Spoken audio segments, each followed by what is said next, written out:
আজ সকাল সকাল ঘুম থেকে উঠেই প্রথম শুরু হয়ে গিয়েছিল স্নান করার তোড়জোড়। তো স্নান করা হয়ে যাওয়ার পরেই রেডি হয়ে চলে এলাম পুজো মণ্ডপে। এরপরেই অঞ্জলিটা আমি দিয়ে দেবো, আর তোমরাও আমার সাথে দেখতে থাকো আমাদের পুজোটা।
হ্যালো বন্ধুরা, আমি আবার চলে এসেছি তোমাদের সাথে একটা ভিডিও নিয়ে। আজ সরস্বতী পুজো, সেটা তোমরা প্রথমেই ভিডিওটা দেখে বুঝতে পেরে গেছো। তো এই জন্যই আমি তোমাদের বলছি, চলো আজ আমি বেরিয়ে পড়বো। তো পুষ্পাঞ্জলি আমার দেওয়া হয়ে গেছে, আর আমি এরপরেই রেডি হয়ে বেরিয়ে পড়বো ঠাকুর দেখতে। তো আমি কোথায় যাচ্ছি, কি করছি, সেগুলো তোমরা অবশ্যই দেখতে পাবে। চলো আমি রেডি হয়ে নিই, এরপরেই দেখা হচ্ছে। চলো। এই দেখো আমি রেডি হয়ে গেছি। আমায় কেমন লাগছে অবশ্যই তোমরা জানিও। আর হ্যাঁ, এই যে রেডিটা হয়েছিলাম, একটা ফল্ট হয়েছিল, তারপরে তোমরা বুঝতে পেরেছো কি বলতে পারবো না। একটা ফল্ট হয়েছিল, সেই জন্য আমি 1 মিনিট করে নিয়েছিলাম। চলো, দেখো আমি 1 মিনিট করে বেরিয়ে পড়েছি সরস্বতী ঠাকুর দেখতে যেতে। তো এরপরে আমার বান্ধবীদের সাথে দেখা হবে। আর এই দেখো আমার আরও 2 বান্ধবী চলে এসেছে, আর ওখান থেকে আমি একা এসেছিলাম। আর দেখো ওদেরকে কেমন লাগছে, অবশ্যই আমার থেকে ভালো লাগছে। এরপরেই ট্রেন চলে এসেছিলো, ট্রেনে উঠে পড়েছিলাম। আর ট্রেনে প্রচুর ভিড়, ও মাই গড। এরপরেই আমাদের গন্তব্যস্থলে পৌঁছে গিয়েছিলাম, আর সেখান থেকেই আমরা চলে যাব কোথায়, তো তোমরা দেখতেই পাবে। জায়গাটা অবশ্যই যারা চেনো তারা কমেন্ট করে বলতেই পারো। আর এই জায়গাটা খুবই সুন্দর, খুবই দারুণ। কিন্তু আমরা যেই জন্য গিয়েছিলাম না, সেটাই হয়ে ওঠেনি, কারণ এখানে আমার একটা বন্ধু এখনও পর্যন্ত যায়নি। সেই জন্য এই জায়গাটা আমরা চুজ করেছিলাম, কিন্তু দুর্ঘটনামূলক সেই জায়গাটাই সেদিন বন্ধ ছিল। তো ওই জন্য খুবই অসুবিধা হচ্ছিলো। আর এই জায়গাটায় না প্রচুর ভিড় ছিল। তো এতক্ষণ যারা দেখেছো তারা অবশ্যই, যারা চেনো জায়গাটা কোথায়, কমেন্ট করে বলতে পারো। আর আমি অবশ্যই বলে দিচ্ছি, এই জায়গাটা হচ্ছে দেউলটি, শরৎচন্দ্রের বাড়ি। আর তার পাশেই ছিল রূপনারায়ণ নদীর তীর। তো সেখানেই তোমাদের আমি ভিউটা দেখিয়ে নিই। দেখো কি সুন্দর। কথাশিল্পী শরৎচন্দ্র চট্টোপাধ্যায়ের বাড়ি এখানে। সত্যি তিনি বাড়িটা ঠিক জায়গাতেই করেছিলেন।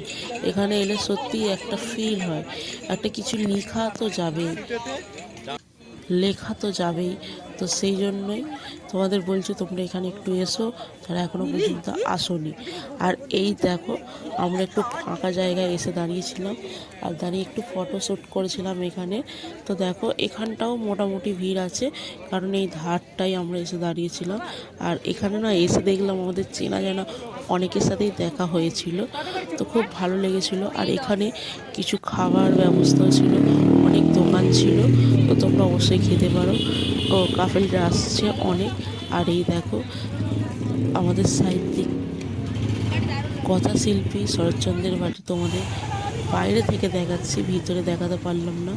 অবশ্যই তোমাদের চেষ্টা করবো এর পরের কোনো একদিন এখানে এসে তোমাদের বাড়ির ভিতরে ভিডিওটা দেখানোর জন্য। আর এখানে দেখো প্রচুর পরিমাণে ভিড় হয়েছে, রাস্তা জ্যাম হয়ে গেছে।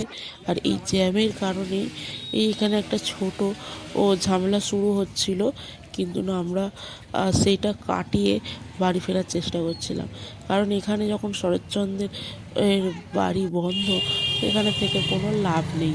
এরপরেই আমরা চলে গিয়েছিলাম একটা গার্ডেনে। তো সেখানে তোমাদের অবশ্যই জায়গাটা ভালো লাগবে, সেই জন্য চলে গিয়েছিলাম। আর ওখান থেকে আসার পথেই আমরা উঠে পড়েছিলাম টোটোয়।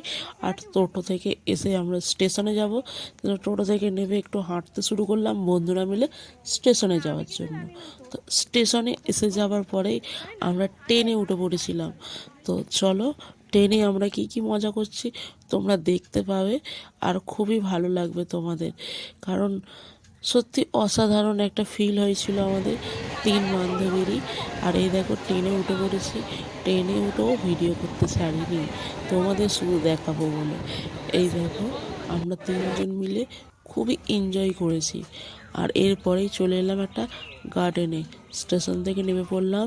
আর এই গার্ডেনটা কোথায় তোমাদের আমরা জানাতে পারছি না, কারণ এটা সেরকমভাবে এখনও ওপেনিং হয়নি। হলে তোমাদের অবশ্যই আমি জানাবো। আর যারা আগ্রহী অবশ্যই এখানে যেতে যেতে পারবে।